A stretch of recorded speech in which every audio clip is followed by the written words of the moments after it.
Hablemos de series de potencia. Vamos a introducir este nuevo concepto.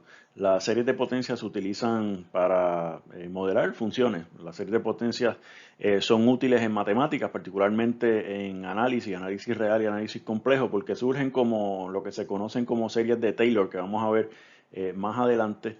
Y estas son unas funciones que son continuamente diferenciables, que podemos seguir buscando la primera, segunda, tercera, cuarta, quinta derivada y por ahí todas las que usted quiera. De hecho, el teorema de Borel, lo que se conoce como el teorema de Borel, que está mucho más allá del alcance de esta clase, implica que cada serie de potencias es en realidad una serie de Taylor de alguna función suave, o sea, de alguna función diferenciable. Las series de potencia aparecen también en combinatorias, como lo que se conocen como funciones generatrices o generadoras, y en ingeniería eléctrica como las transformaciones Z, Z-transforms. También nuestro sistema decimal se puede ver como una serie de potencias donde X, y vamos a ver qué es eso, es un décimo. Aquellos ustedes que estén interesados un poco más en las matemáticas, también van a encontrar el concepto de las series de potencia en lo que llamamos los números peádicos, en el área de teoría de números, particularmente el área de teoría de números algebraica. Pero un poco de motivación, ¿por qué nos interesan entonces las series? Vamos a considerar, por ejemplo, esta que está aquí, ahora mismo tienen que considerar por fe, que es la expansión de coseno de x. Considere que para todo número real x, coseno de x es esto que está aquí, es la sumatoria de 1 menos x cuadrado sobre 2 factorial más x a la 4 sobre 4 factorial menos x a la 6 sobre 6 factorial x a la 8 sobre 8 factorial, y así vamos alternando entre, se fijan, todas son las potencias pares de x, ¿verdad? X a la 0, x a la 2, x a la 4, x a la 6, x a la 8 y por ahí para abajo. Y vamos 0 factorial, 2 factorial, 4, 6, 8, 10. Y vamos alternando positivo, negativo, positivo, negativo, positivo, negativo, etc. Nosotros sabemos que la función coseno no tiene una representación algebraica. Por eso esta representación es útil para aproximar el valor de coseno de x. Digamos que esto es un polinomio cuasi infinito, ¿sí? Por ejemplo, si nosotros queremos saber cuánto es coseno de 1, y aquí cuando estamos hablando de coseno de 1 es un radián, de acuerdo a esta representación sería donde tenemos x, vamos a poner 1, o sea que es 1 menos 1 al cuadrado, que es 1, sobre 2 factorial más 1, sobre 4 factorial menos 1, sobre 6 factorial más 1, sobre 8 factorial menos 1, sobre 10 factorial y por ahí para abajo.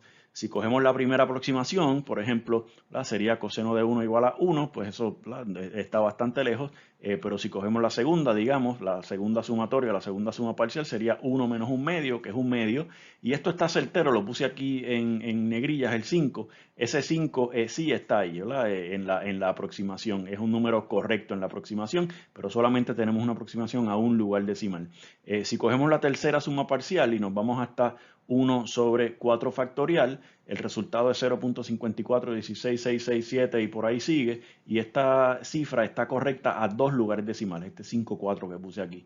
Si cogemos la cuarta suma parcial hasta un sexto, un 1 sobre 6 factorial, tenemos 0.5402778 y esto está correcto a tres lugares decimales, 5, 4 y 0 están ya correctos. Fíjense que si ya el 5 salió correcto, va a seguir repitiéndose por aquí, y por ejemplo el 4 también, y lo mismo con los demás, el 0 acá.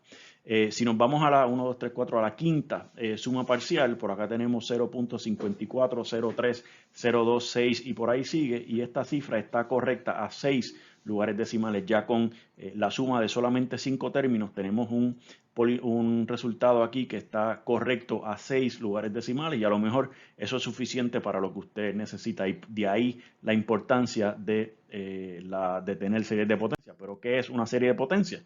Pues como le dije, es como si fuera un polinomio infinito. La definición formal es que una serie de potencia es una serie de la forma, ¿la? Y una serie es una sumatoria, es una serie de la forma sumatoria de n igual a 0 a infinito de c sub n por x a la n, donde la x es variable y los c sub i son constantes, ¿no? Son los coeficientes que acompañan esas potencias de x, ¿verdad? Por eso se llama serie de potencias, porque lo que estamos sumando son potencias de x con alguna constante al frente, positiva, negativa o cero, ¿verdad? Así que la serie de potencia en general es c sub 0 más c sub 1x más c sub 2x cuadrado más c sub 3x al cubo más c sub 4x a la 4 y por ahí, ¿verdad? Y una serie de potencias puede ser convergente para algunos valores de x y puede ser divergente para otros valores de x. No necesariamente converge siempre y no necesariamente es divergente siempre. Puede ser convergente para algunos valores de x y ser divergente para otros valores de x. Y como acabamos de decir, todas las sumas parciales son polinomios ordinarios, ¿verdad? Si paramos aquí, por ejemplo, tenemos un polinomio de grado 4, c sub 0 más c sub 1x más c sub 2x cuadrado más c sub 3x al cubo más c sub 4x a la 4. ¿Verdad? Si paramos ahí, tenemos un polinomio de grado 4, ¿verdad? Siempre y cuando c sub 4 pues, no sea distinto de 0. Si c sub 4 es distinto de 0, pues entonces este término se va. Si es igual a 0, perdón, este término se va y tendríamos un polinomio de grado 3 si es que c sub 3 es distinto de 0 y así por el estilo. ¿Sí? Un ejemplo, aquí por aquí podemos decir esto es una serie de potencia geométrica, ¿verdad? Aquí tendríamos la razón común, aquí sería x, ¿verdad? Si cogemos s sub x, hacer la sumatoria de n igual a 0 a infinito de x a la n, pues esto sería 1, ¿verdad? Cuando n es 0, x a la 0 más x a la 1 más x a la 2 más x a la 3 más x a la 4 más x a la 5 y por ahí seguimos. Por ejemplo, si queremos ver qué pasa cuando x es 1, cuando x es 1 tenemos s de 1 y s de 1 es la sumatoria de 1 más 1 más 1 más 1 más 1 y obviamente esa serie diverge, es divergente. Pero sin embargo, si cogemos s igual a un medio, ¿verdad? Eso es 1 más un medio más un cuarto más un octavo más un 16 más un 32, sabemos que esa serie es convergente y de hecho sabemos que converge a 2. Porque si el valor absoluto de x, en general cuando estamos hablando de una serie geométrica es r, pero ahora está la x, el valor absoluto de x es menor que 1, entonces la suma, la suma total, ¿no? A lo que converge esa serie es a 1 sobre 1 menos x. En este caso, en que x es igual a un medio, pues tenemos 1 sobre 1 menos un medio, 1 menos un medio es un medio y 1 sobre un medio es 2. Para acá, fíjense, para todo x tenemos que e a la x, nuestra función exponencial básica natural, se puede modelar con la serie infinita, serie de potencias sumatoria de n igual a 0 a infinito de x a la n sobre n factorial. Esto es 1 más x cuadrado sobre 2 factorial más x a la 3 sobre 3 factorial más por ahí sigue. Y ya más tarde veremos cómo exactamente sacar cada una de estas funciones, pero por ahora les estoy dando pues lo que son. Y una de las preguntas que usted puede tener es, como dijimos hace un momento, hay veces que una serie es convergente para algunos valores de x y es divergente para otros valores de x. Así que una pregunta válida que nos podemos hacer es, ¿para qué valores de x es esta serie convergente? ¿Verdad? Esta e a la x igual a 1 más x cuadrado sobre 2 factorial más x al cubo sobre 3 factorial más x a la 4 sobre 4 factorial más por ahí para abajo. Y una de las pruebas que podemos utilizar para saber cuándo esta serie es convergente y cuándo no es la prueba del cociente, que recuerden que tenemos que buscar quién es ρ, que es el límite cuando n tiende a infinito de un término de la serie sobre el término anterior, ¿sí? Así que si cogemos el enésimo más 1 término, sería la c sub n más 1 x a la n más 1 sobre c sub n por x a la n, pero aquí el enésimo término es x a la n sobre n factorial, así que tendríamos x a la n más 1 sobre n más 1 factorial sobre x a la n sobre n factorial, el valor absoluto de eso. Y tenemos entonces, fíjense que x a la n más 1 sobre x a la n, pues los x a la n se van y solamente me queda x a la 1. Y aquí n más 1 factorial, recuerden que lo podemos ver como n más 1 por n más 1, n más 1 por n factorial, así que los n factorial se van y me queda solamente n más 1, que obviamente baja al denominador. Y tenemos que esta expresión se va simplificando a el límite cuando n tiende a infinito de valor absoluto de x sobre n más 1. N más 1, obviamente, a medida que n tiende a infinito es un número positivo, así que podemos sacarlo fuera del valor absoluto. Y tenemos entonces el límite cuando n tiende a infinito de valor absoluto de x sobre n más 1.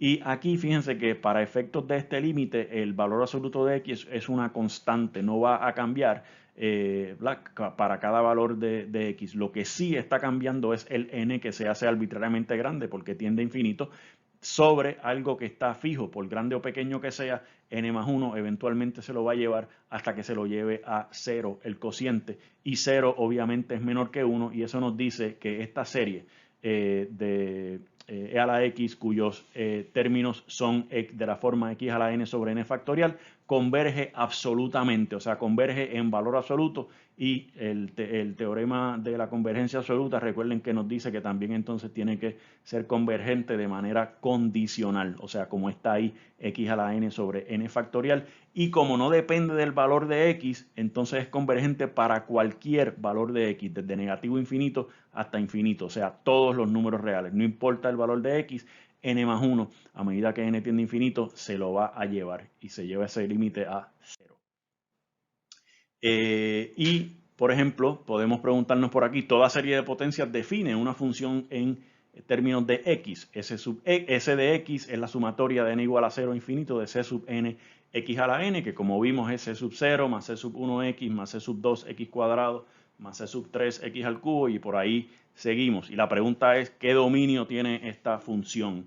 Y la respuesta es sencilla. El dominio de una serie de potencia es el conjunto de valores de x para los cuales la serie es convergente. Y a ese intervalo donde, o ese dominio donde la función serie de potencia está definida, le llamamos el intervalo de convergencia de la serie de potencias. Por ejemplo, para el ejemplo de la serie e a la x, de e a la x, acabamos de ver que está definida para todos los números desde negativo infinito hasta infinito, para todo r. Por lo tanto, aquí el intervalo de convergencia es toda la recta real, desde negativo infinito hasta infinito. Sin embargo, para la serie geométrica x con los términos x a la n, con razón común x, el radio de convergencia o el intervalo de convergencia es aquel para el cual el valor absoluto de x es estrictamente menor que 1, o sea, x tiene que estar estrictamente entre negativo 1 y 1, el intervalo abierto de negativo 1 a 1. Y de hecho vamos a hablar un poco más adelante sobre lo que se conoce entonces ya más allá del intervalo de convergencia. Vamos a hablar del radio de convergencia, que es la distancia del origen a, digamos, el borde del intervalo de convergencia. Aquí el origen obviamente es 0, está a mitad entre negativo 1 y 1. Aquí el radio de convergencia sería 1. Aquí el radio de convergencia sería infinito. Y si se fijan, acá este intervalo es simétrico desde negativo 1 a 1, y este intervalo por acá también es simétrico con respecto al origen. Va desde negativo infinito hasta infinito. El radio de convergencia es infinito. Aquí el radio de convergencia es 1.